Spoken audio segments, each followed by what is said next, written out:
Bonjour à tous, c'est Tata Shelfa. Aujourd'hui, je vais vous parler du désenfantement. J'ai trouvé un article qui est fort intéressant et je vais vous le lire. De l'histoire de milliers de mamans célibataires en Europe et en Amérique du Nord, protectrices, attentionnées et aimantes, mais disqualifiées et punies de la garde de leurs enfants parce qu'elles ont osé dénoncer des violences conjugales, des faits de corruption, de mineurs et ou d'inceste, ou parce qu'elles étaient en prise en diagnostic et d'une prise en charge adaptée pour leur enfant souffrant d'un trouble de neurodéveloppement, TSA, TDAH, trouble 10, TOP, TGA, etc.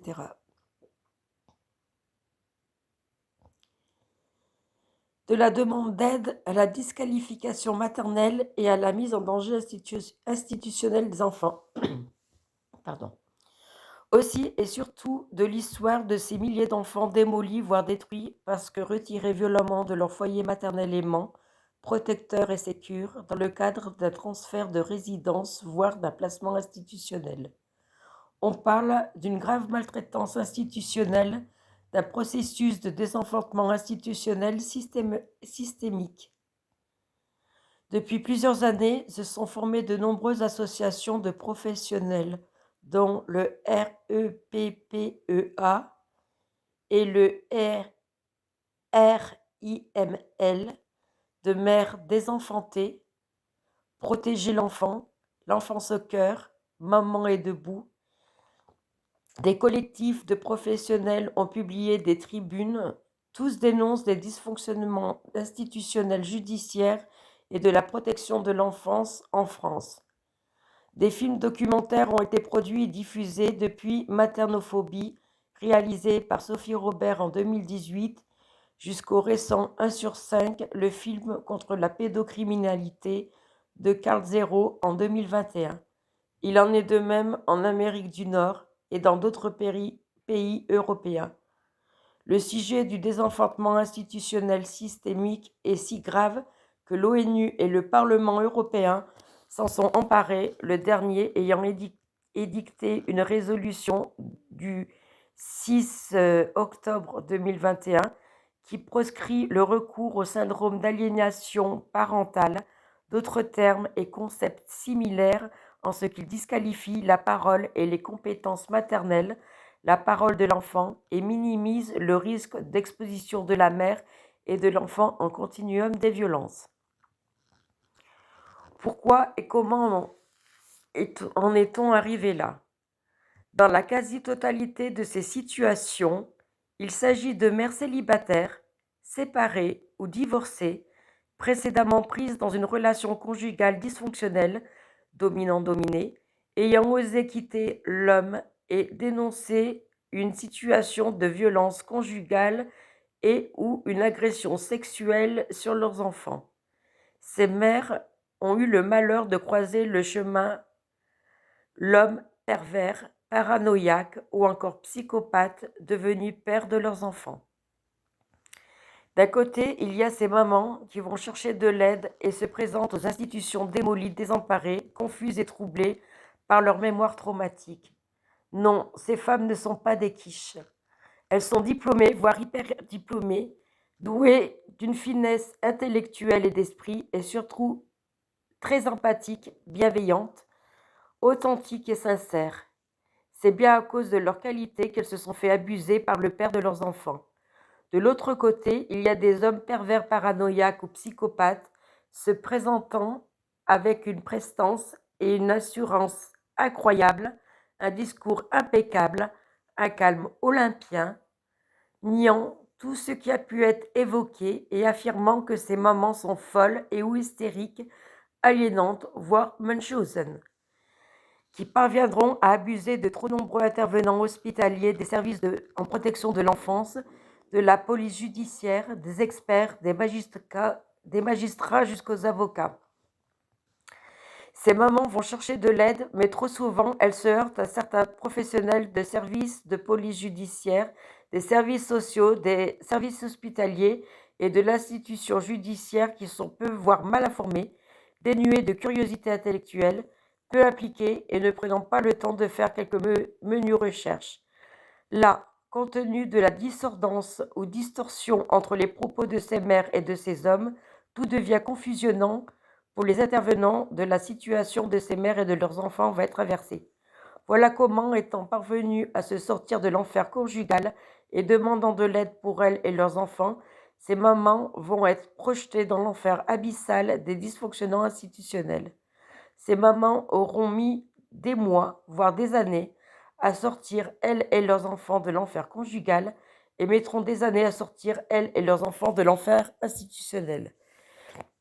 Effectivement, il n'y a pas assez de moyens ni de personnel, outre le turnover. Il n'y a pas non plus assez de temps pour se former quand il existe des formations, etc. Voilà ce qui peut expliquer les défaillances et les dysfonctionnements, mais qui ne pourra jamais justifier la gravité de cette maltraitance institutionnelle. Le défaut de considération des violences, de la disqualification des mères et le déni de la parole de l'enfant.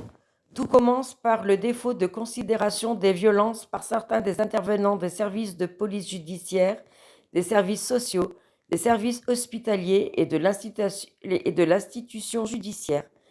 Les violences conjugales sont définies dans la Convention d'Istanbul et reprises dans le texte de résolution du Parlement européen du 6 octobre 2021, précitées comme tout acte de violence physique, sexuelle, psychologique ou économique qui se produit entre des conjoints ou des partenaires actuels ou anciens que l'auteur des faits partage ou est partagé. Des auteurs professionnels médicaux et judiciaires ont posé et défini des phénomènes d'emprise, de harcèlement et du contrôle coercif et s'interrogent sur les conséquences des violences conjugales au regard de la parentalité, dont le juge pour enfants, Édouard Durand, aujourd'hui président de la Civise. Au niveau de certains services en protection de l'enfance, les violences vont être notées puis minimisées pour être disqualifiées en conflit conjugal parental jusqu'en le conflit de la mère avec le père. La parole de l'enfant est déformée, mal interprétée, voire niée. Les enfants ne voudront plus voir leur père. Ces mères désemparées seront disqualifiées en mères manipulatrices ou mères aliénantes ou dans l'annulation ou l'éviction du père, car les terminologies employées évoluent avec le temps.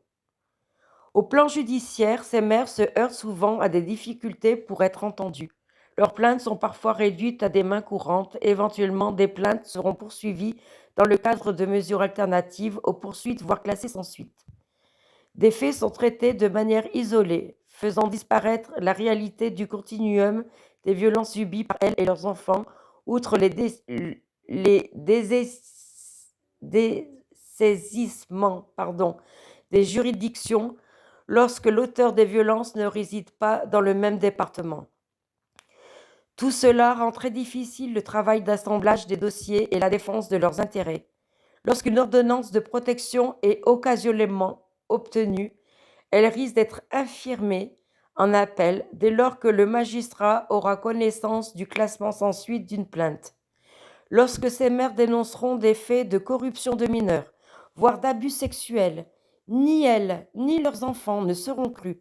Ces mères sont disqualifiées d'aliénantes. Les enfants sont disqualifiés de menteurs ou supposés être pris dans le discours maternel.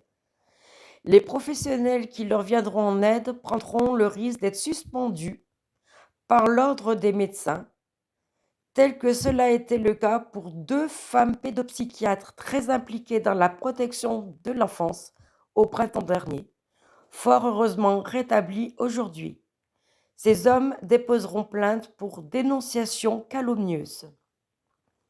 Lorsque les enfants ne voudront plus voir leur père, ces hommes déposeront plainte sur plainte en non-représentation d'enfants.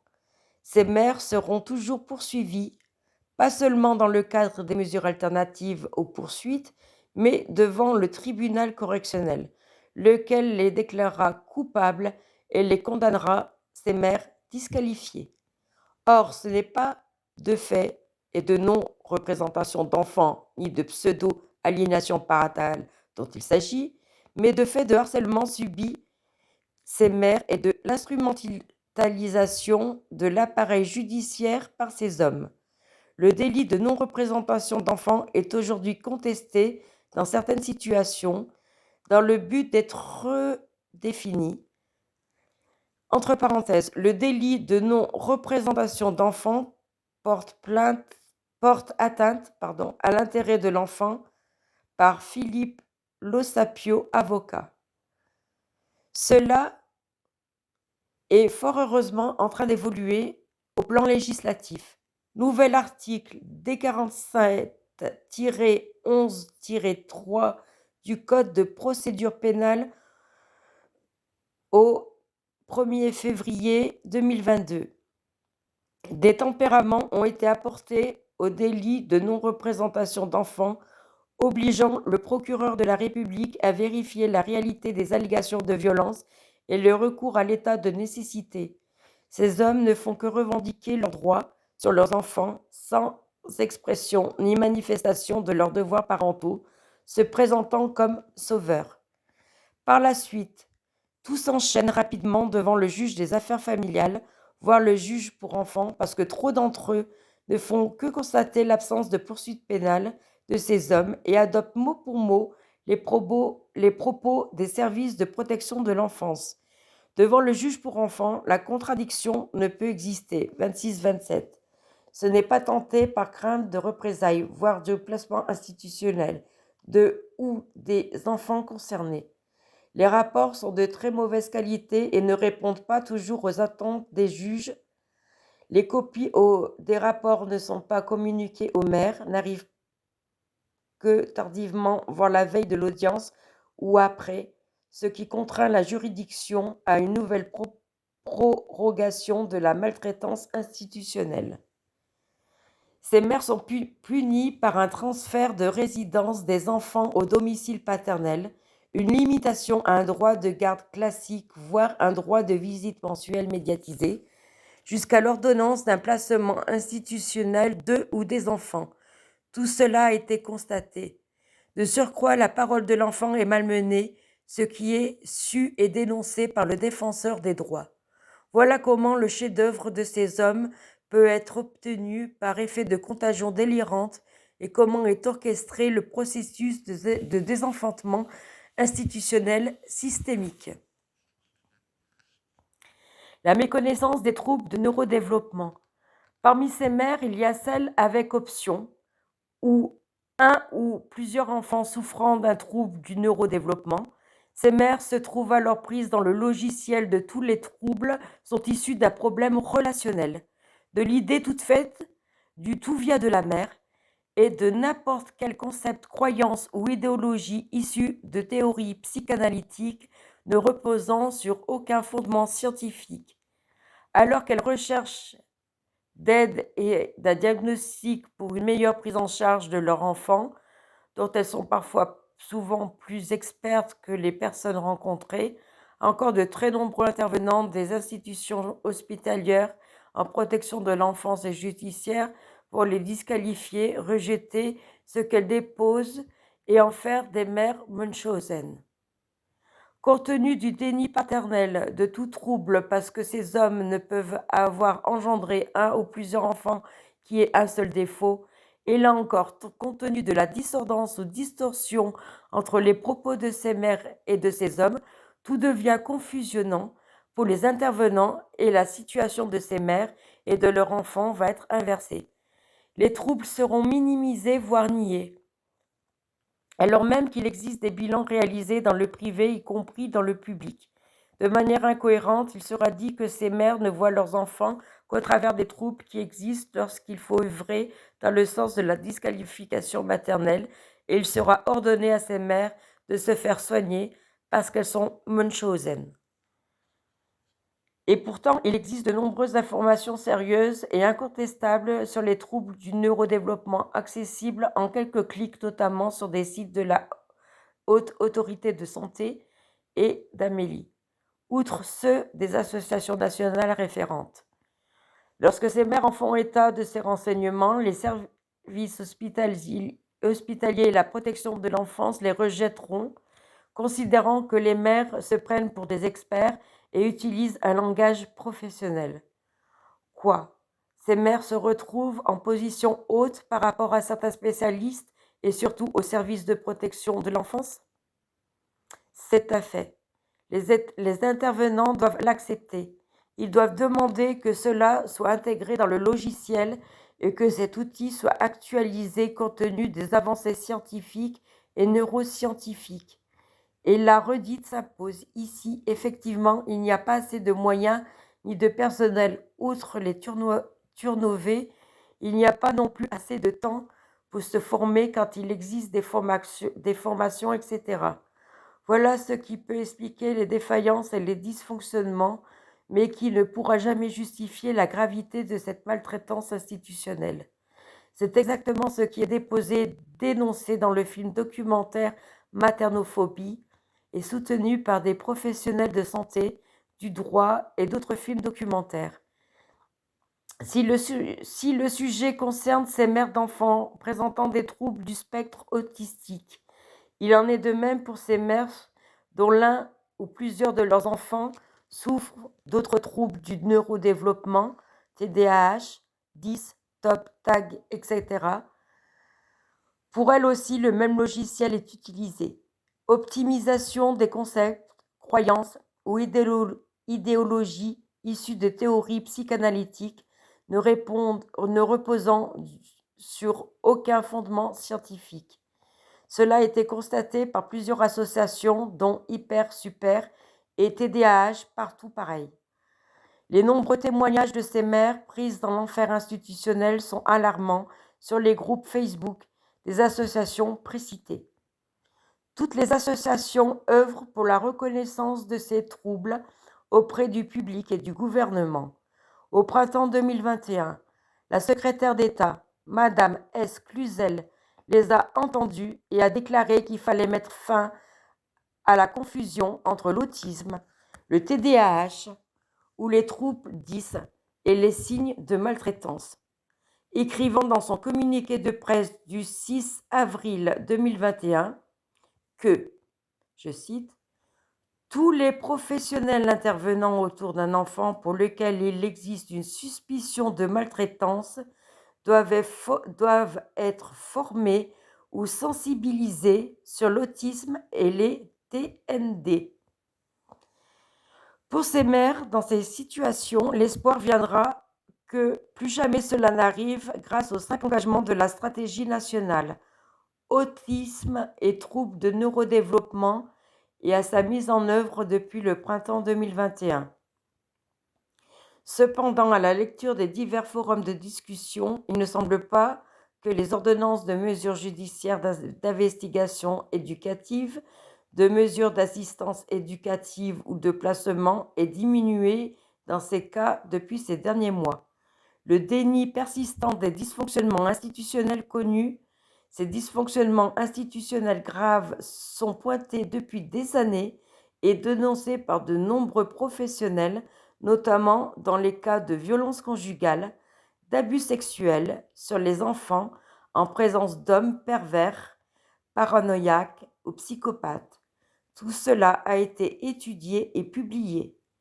Les mécanismes pervers de ces hommes, leur instrumentalisation d'eux ou des enfants ainsi que du système judiciaire et l'effet de contagion délirante sur les intervenants de protection de l'enfance et judiciaire a été décrit. La terminologie conflit est toujours utilisée au détriment de harcèlement, violence psychologique ou contrôle coercitif. Un travail de recherche a été mené au Canada dénonçant le sexisme dans la langue juridique et donc le traitement judiciaire des affaires dans lesquelles existent des violences conjugales et dans lesquelles sont évoqués le syndrome d'aliénation parentale. Le Grenelle des violences conjugales, la communication et les outils mis en ligne à destination des intervenants fait espérer qu'il n'y aura plus jamais de mères disqualifiées et anéanties par les institutions en protection de l'enfance et judiciaire. En Europe et en France, l'épidémie de Covid-19 et le premier confinement sanitaire ont permis d'accélérer les dépôts de plaintes et leur traitement judiciaire. Tous les travaux entrepris par la civisme, la communication et la mise en œuvre d'outils de protection sont urgents. Mais il faut du temps pour que tous les intervenants se les approprient et intègrent correctement les notions et les changements nécessaires. Pour ces mères dans ces situations, l'espoir viendra que plus jamais cela n'arrive grâce aux stratégies européennes et gouvernementales françaises. La persistance de la diffusion de concepts, croyances et d'idéologies pseudo-scientifiques masculinistes. Si la remise en cause et la contradiction de théories et de concepts scientifiques sont louables, parce qu'elles font avancer la science et les neurosciences, la promotion de théories et de concepts d'ordre psychanalytique, pseudo-scientifique masculiniste est criminelle. Depuis de très nombreuses années, le docteur Paul Bensoussan et ses disciples adeptes, jusqu'au pseudo Pierre Laroche dont les commentaires disparaissent au pied des articles diffusés sur Internet au fil du temps, répandent leurs théories pseudo-scientifiques et remettent en cause des professionnels réputés et solides. Outre son site internet personnel, ce docteur a une page Wikipédia remarquable, portant l'ensemble de ses validations et sans aucune mention d'une quelconque controverse. Lui et ses disciples adeptes ont dispensé des formations auxquelles des services de la protection de l'enfance, des magistrats et des avocats. Toutes ces interventions reposant sur des concepts, croyances et idéologies pseudo-scientifiques, aujourd'hui malheureusement, comme presque inscrites dans l'inconscient collectif, qui génèrent un important clivage au sein des intervenants en protection de l'enfance et judiciaire, services de police, judiciaire, magistrats et des avocats. Et tout cela est également bien promu, diffusé et relayé au sein d'associations de pères masculinistes, dont SOS Papa ou Jamais sans Papa, dont les pages internet sont très pauvres en contenu et ressources, voire protégées par un mot de passe, tous ces hommes qui expriment être en danger. Ils ont raison de le croire parce qu'ils savent très bien que ce sont leurs enfants qu'ils ont violentés et mis en danger. Ils recherchent donc n'importe quoi pour échapper à leurs manquements et à leurs devoirs et responsabilités parentales. Au contact de ces associations, soudainement, les hommes deviennent savants, sont coachés et prêts à livrer aux divers intervenants des services de police judiciaire, hospitaliers, en protection de l'enfance, en experts, aux magistrats, jusqu'aux avocats des allocations masculinistes transmises. Alors même que ces concepts et théories pseudo-scientifiques sont remis en cause et prescrites par le Parlement européen et la Civise, le docteur P. Bensoussan et ses disciples adeptes, ainsi que les associations précipitées, publient des tribunes pour tenter de continuer à reprendre les concepts et théories pseudo-scientifiques, déniant la parole de l'enfant et faisant la promotion du syndrome d'aliénation parentale. Délirante, fake news, masculiniste dangereuse. Heureusement, des réponses sérieuses y sont données par diverses publications et des manifestations s'organisent. L'anéantissement de ces mères et de ces enfants. Ces mères et leurs enfants subissent des psychotraumatismes graves qui doivent être considérés. Ces traumatismes ont été et sont l'objet de recherches scientifiques et neuroscientifiques. Ils sont connus par ceux que publiés et accessibles. Ces mères et leurs enfants doivent être pris en charge pour éviter l'aggravation des conséquences psychotraumatiques sur leur santé physique et mentale. Le chemin de la guérison, de la reconstruction et de la résilience est long. Chaque jour qui passe, pendant lequel ces mères et les enfants sont soumis au lavage de cerveau de ces hommes, que leur parole est déniée par les services de protection de l'enfance, des institutions judiciaires jusqu'à leurs avocats, et un jour de plus de démolition de leur état de santé mentale et de l'aggravation de leur psychotraumatisme. Le processus de désenfantement systémique a des conséquences très graves pour ces mères et leurs enfants, qui devront être supportés par la société durant de très nombreuses années. Suivis médicaux et psychiatriques, délinquance, chômage, etc. Tout cela est pourtant déjà bien connu. Les traumatismes liés aux violences conjugales et aux agressions sexuelles, même s'il ne s'agit que de faits de corruption de mineurs subis par les enfants, sont dramatiques. Elles impactent leur développement affectif, social et scolaire, et donc leur devenir ainsi que celui de la société. Ces mères et leurs enfants doivent être protégés et pris en charge.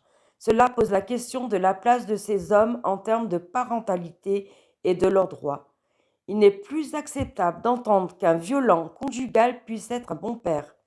Concernant les violences conjugales, il est maintenant admis que les enfants n'en sont pas simplement témoins, mais également des victimes directes. Ces enfants vont enfin pouvoir se constituer partie civile. Nouvel article D.1-11-1 du Code de la procédure pénale du 1er février 2022, et non plus être considérés comme de simples témoins, tel que cela était le cas. Les modalités de l'exercice de l'autorité parentale, un éventuel retrait de cette autorité ainsi que la suspension des droits de visite pourront être envisagées par la juridiction pénale. Ces mères sont démunies et ruinées, tant au plan de leur état de santé mentale qu'au plan financier. La modicité des ressources de ces mères travaillant majoritairement à temps partiel, lorsqu'elles peuvent travailler pour s'occuper de leurs enfants, est parfaitement connue. Financer la défense de leurs intérêts dans le cadre de l'empilement des procédures judiciaires jusqu'à la majorité de leurs enfants est un vrai sujet. Théoriquement, les avocats peuvent intervenir au titre de dispositifs de l'aide juridictionnelle, mais cette aide est souvent partielle, laissant des honoraires complémentaires importants à la charge de ces mères. Certains avocats notoires refusent d'intervenir à l'aide juridictionnelle et n'ont aucun scrupule à facturer un forfait exorbitant, auquel il faudra nécessairement ajouter les frais de déplacement et d'hébergement. La question de savoir quelle cause ces avocats défendent mérite d'être posée. Ces mères sont contraintes d'emprunter de l'argent à des conditions frôlant l'usure quand elles le peuvent, ou mettant en contribution leur entourage familial et ou amical. Sans financement, tout combat est vain. L'argent est le nerf de la guerre. Ces hommes pervers, paranoïaques, voire psychopathes, le savent très bien. La judiciarisation est l'un des moyens de mettre à terre ces mères pour les soumettre encore et toujours à leur tyrannie. La modicité des ressources a également d'importantes conséquences sur la vie de ces mères et leurs enfants. Elles ne peuvent plus accéder à des activités culturelles et ou sportives, ni bénéficier de vraies vacances. Elles ne peuvent plus s'épanouir affectivement, socialement, prendre soin de leur état de santé physique, ni se ressourcer. Leur situation financière les condamne au marasme, voire parfois à leur anéantissement, ce qui impacte les enfants. L'espoir de la prise en compte des conséquences des violences conjugales et des droits de garde pour ces mères et de ces enfants, les dysfonctionnements institutionnels et le processus de désenfantement systémique interrogent les organisations internationales. Pour ce qui concerne les pays européens, l'espoir que cette maltraitance institutionnelle cesse vient de la publication de la résolution en date du 6 octobre 2021 du Parlement européen sur la conséquence des violences conjugales et des droits de garde sur les femmes et les enfants et de la transposition sans délai par les États européens. Cette résolution est notamment fondée sur la Charte des droits fondamentaux de l'Union européenne 2000, la Convention d'Istanbul 2011, la Convention des Nations unies relative aux droits de l'enfant 1989, la Convention européenne des droits de l'homme 1950 et la Convention des Nations unies sur l'élimination de toutes les formes de discrimination à l'égard des femmes 1979, outre de nombreuses études diverses et travaux de la Commission européenne, notamment ceux de Grevio. Ce texte définit la notion de violence conjugale et impose la reconnaissance systématique du traumatisme psychologique et ou physique en découlant pour la victime. Il est posé que si la mère est la victime directe des violences conjugales, l'enfant témoin et ou exposé à ces violences en est lui-même également une victime directe et les graves répercussions sur son développement physique, émotionnel et social doivent être impérativement considérées. La qualité de victime doit donc être systématiquement reconnue tant à l'égard de la mère que de l'enfant. Ils doivent tous deux être protégés du parent violent. Pour assurer l'efficacité de cette protection, les violences conjugales doivent impérativement être prises en considération dans leur intégralité par tous les intervenants en protection de l'enfance en matière pénale et familiale pour éviter que les juridictions ne prennent les décisions contre la mère relativement aux modalités de garde de l'enfant et de l'exercice de l'autorité parentale. Tout recours à un mode de résolution amiable des conflits doivent donc être proscrits, sachant que des violences conjugales ne peuvent être disqualifiées en conflit conjugal ou parental.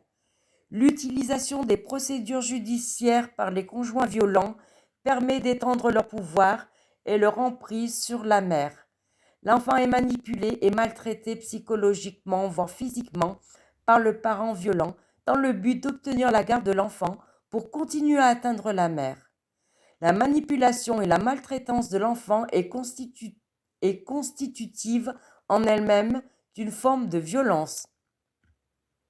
Cette résolution pose le principe que la violence conjugale est manifestement incompatible avec l'intérêt supérieur de l'enfant, droit de l'enfant d'entretenir régulièrement des relations personnelles et des contacts avec ses deux parents, et avec la garde et la prise en charge partagée en raison de ses graves conséquences sur les femmes et les enfants, et notamment des risques de violence après la séparation. Ainsi, le retrait des droits de garde et de visite du partenaire violent et l'attribution de la garde exclusive à la mère, si elle est victime de violences, peuvent constituer le seul moyen d'empêcher de nouvelles violences et la victimisation secondaire des victimes. Il est ajouté que la non-prise en considération de la violence conjugale dans les décisions relatives aux droits de garde et aux visites constitutives d'une violation par négligence des droits de l'homme à la vie, à une vie sans violence et au développement sain des femmes et des enfants. Il est considéré que, outre des rétorsions financières, des comportements patriarcaux ancrés, le parent violent recourt à des stéréotypes et des préjudices sexistes. Or, ce recours aux stéréotypes de genre et préjugés patriarcaux entraîne des réactions inadéquates telles que la présomption de fausseté, des allégations de violence conjugale, de maltraitance sur l'enfant et le renforme de la culture de dénigrement de la voix des femmes. Le syndrome d'aliénation parentale et d'autres termes et concepts similaires sont visés en ce qu'ils disqualifient la parole et les compétences maternelles, la parole de l'enfant et minimisent le risque d'exposition de la mère et de l'enfant au continuum des violences. Outre le SAP, donc syndrome d'aliénation parentale, aurait pu être cité le recours aux allégations d'hystérie de la mère et du syndrome de Munchausen par procuration qui sont trop souvent associés. C'est ainsi que le Parlement européen proscrit et condamne l'utilisation, l'affirmation et l'acceptation de théories et de concepts non scientifiques dans les affaires de garde dans lesquelles les mères qui tentent de dénoncer des cas de maltraitance ou de violence à caractère sexiste sont punies en se voyant privées de la garde des enfants ou d'une partie de leurs droits parentaux.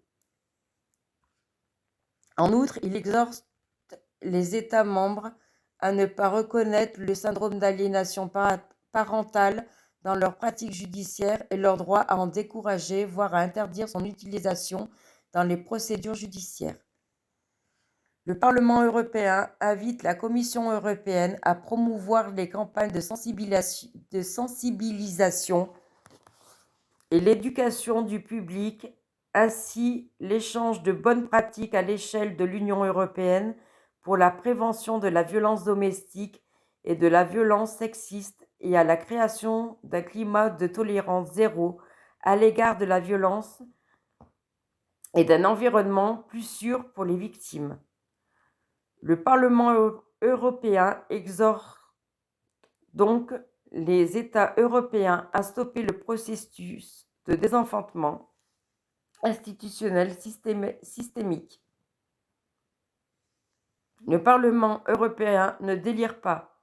Il prescrit des mesures pour stopper l'effet de contagion délirante sur les diverses institutions.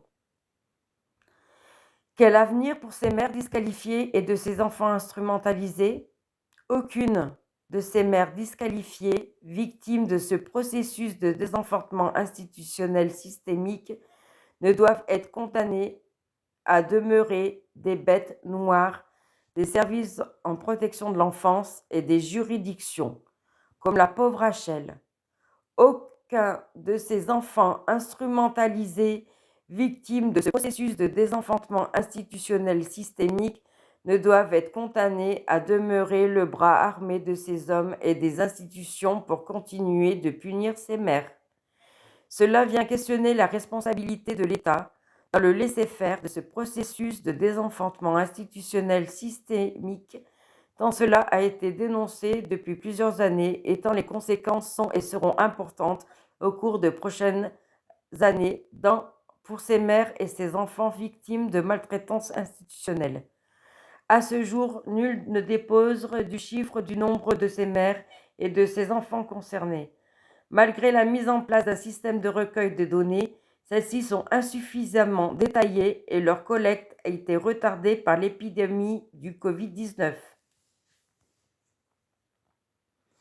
La reconsidération de la situation de ces mères disqualifiées de tous ces enfants est urgente. Leur temps n'est pas celui des lois, ni de la justice, trop souvent insuffisante et lente. Ces mères et tous ces enfants ne peuvent atteindre quelconque transposition en droit national. Un réexamen de tous ces dossiers est impérieux et doit se faire sans délai pour que ces enfants puissent enfin être arrachés de l'emprise des hommes, pères pervers soi-disant sauveurs, et de leurs bras armés de fausses allégations masculinistes du syndrome d'aliénation parentale, et d'autres termes de concepts tels que l'hystérie maternelle et le syndrome de Munchausen par procuration. Ces mères disqualifiées ont été suffisamment violentées, maltraitées et punies par ces hommes et les institutions. Attendre serait une victimisation tertiaire pour elles et ces enfants victimes d'une violation par négligence mais grave des droits de l'homme à la vie, à une vie sans violence et au développement sain de celle-ci et de ces enfants instrumentalisés. Ces mères disqualifiées ne veulent que protéger leurs enfants instrumentalisés, que ceux-ci leur soient rendus pour qu'ils puissent ensemble se mettre et être enfin en sécurité, pour être restaurés dans toute leur dignité et humanité et réparés. Donc je vous mettrai le lien de ce village de la justice que j'ai trouvé.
Attention, je tiens à préciser qu'il existe des papas qui sont tout aussi victimes que les mamans, mais en grande majorité, ce sont les femmes et les mères qui sont le plus touchées.